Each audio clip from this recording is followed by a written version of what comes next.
Hey, what's going on, everybody? Welcome to Quick Break Games, and today we're talking about LEGO Batman Legacy of the Dark Knight, the upcoming LEGO game from TT Games, because we got quite a bit of news recently. First off, we got confirmation of when we'll be getting more gameplay. We also got the full details on how exactly the golden Batmobile situation will work when you buy the physical tie-in LEGO sets. And lastly, we have another mystery social media account from Warner Brothers that's promoting the game. So with all that said, let's get into it. We'll start off with the big news. LEGO Batman Legacy of the Dark Knight will officially be showing up at IGN Fan Fest later this month. If you don't know, IGN Fan Fest is a little event that IGN does each year, which usually has new reveals for upcoming games and stuff like that.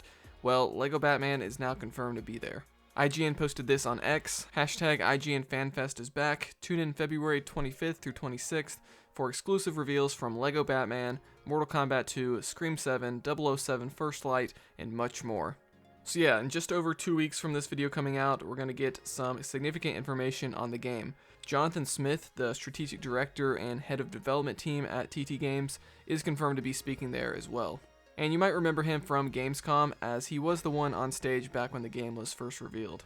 Now, in terms of what we might see, I'd like to see some more extended gameplay. We got quite a bit back in August at Gamescom, but I'd like to see another round of like 10 minutes of gameplay. There's just so much stuff we haven't seen that they could show. Like, I'd love to see gameplay playing as some of the other characters like Robin and Nightwing, just to see what gadgets they have and stuff like that. They could maybe show us another full level from the game.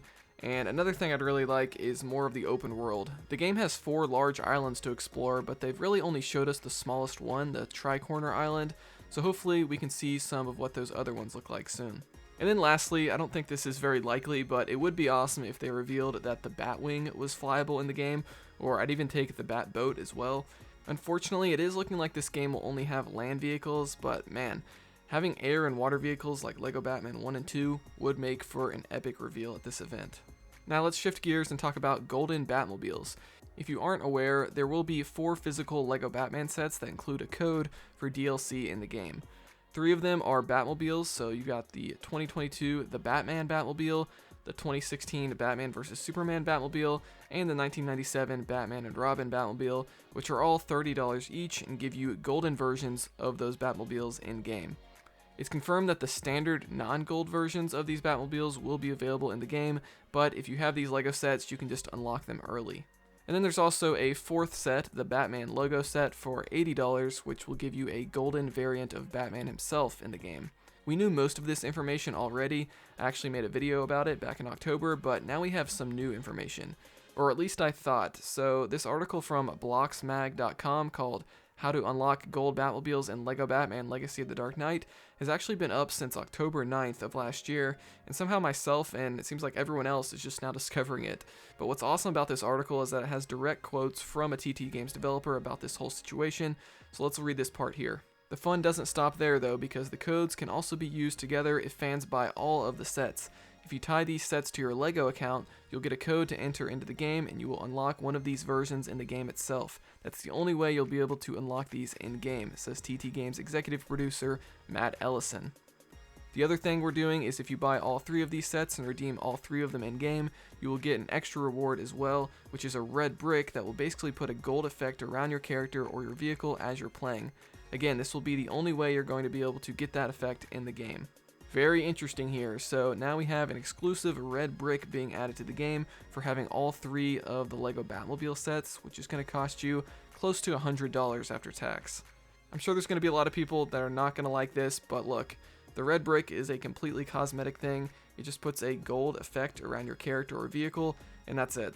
Now, I would like to see exactly what that effect looks like. So you're going to have a golden Batman and golden Batmobiles. So what exactly is the gold effect? Does your character just glow gold or something? I'm not entirely sure. Maybe they'll show us at IGN Fan Fest, but this is new information that I don't think anyone knew about before, despite this article being up for a few months now. But let's continue on. It says also if you buy a 76330 Batman logo, then you'll be able to redeem a code for this one as well, and that is the matching gold version of Batman, adds Matt, referring to the exclusive golden Batman minifigure that is in the set. So if fans buy the whole wave, then they'll be able to play as a golden version of Batman driving around Gotham in a golden Batmobile, which is likely to make the Joker jealous.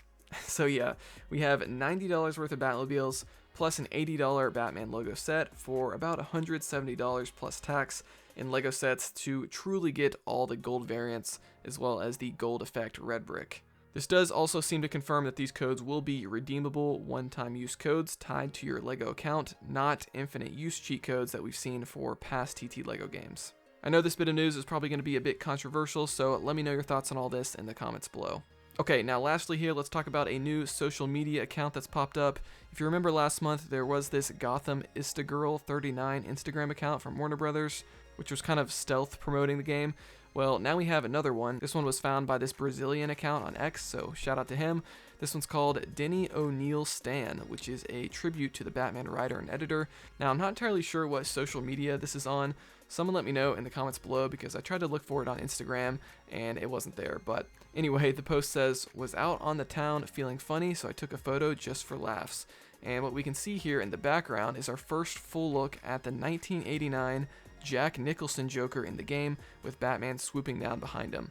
It seems Joker in this game is going to sort of swap looks between being the Jack Nicholson Joker and the Heath Ledger Joker, but it will be the same Joker in game. He's just going to kind of change his style, I guess. But this is the first time we're seeing the front of the Jack Nicholson Joker in the game, because in the trailers we only saw the back part of it. But alright, that's going to be all the latest news on LEGO Batman Legacy of the Dark Knight. It's looking like IGN Fan Fest on February 25th is going to be our next big news drop for the game. I'll be covering this as soon as I can, so be sure to look out on my channel for that. And I think IGN Fan Fest might be the start of the big final marketing push for the game leading up to launch, because once we hit March, we'll be less than 3 months away, so expect there to be more and more news as we approach that May 29th release date. So that's going to do it for this video. Be sure to subscribe for all the latest on this game, as well as collectible guide videos once the game drops. Like this video if you learned something new, dislike it if not, and I'll see you guys next time here on Quick Break Games.